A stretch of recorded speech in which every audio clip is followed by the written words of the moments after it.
जब सृष्टि नई थी, जब देव और असुरों के बीच संतुलन बना हुआ था, तभी जन्म हुआ एक महान नाग का, वासुकी। ऋषि कश्यप के पुत्र, नागों के राजा, असीम शक्ति के स्वामी। उसके एक संकेत पर पाताल लोक कांप उठता था, लेकिन उसके भीतर अहंकार नहीं, जिम्मेदारी थी। समय बदला, देव कमजोर पड़ गए, असुर शक्तिशाली हो गए, ब्रह्मांड का संतुलन डगमगाने लगा। तब निर्णय हुआ, समुद्र मंथन।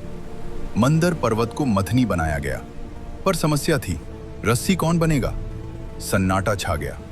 तभी वासुकी आगे आया। उसने शांत स्वर में कहा, यदि मेरी देह से सृष्टि बच सकती है तो मुझे रस्सी बना लो। मंथन आरंभ हुआ।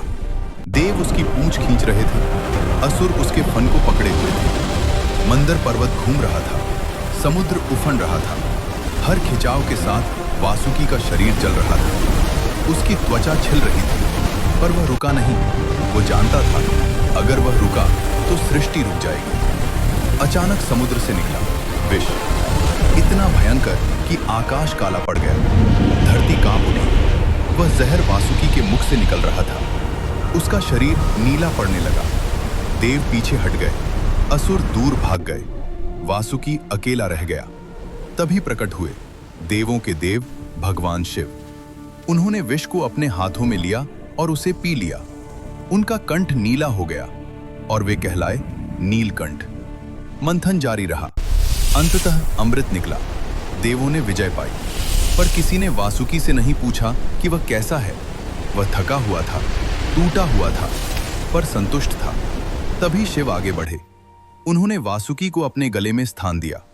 शिव बोले, जिसने सृष्टि के लिए अपना तन अर्पित किया, वह मेरे सबसे निकट रहेगा। अमृत देवों को मिला, यश इंद्र को मिला, पर अमरता मिली वासुकी को, बिना अमृत पिए। क्योंकि सच्चा अमर वही होता है जो त्याग करता है।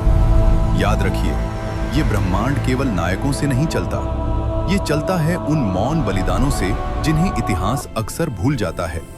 और शायद इसीलिए आज भी शिव के गले में वासुकी विराजमान है।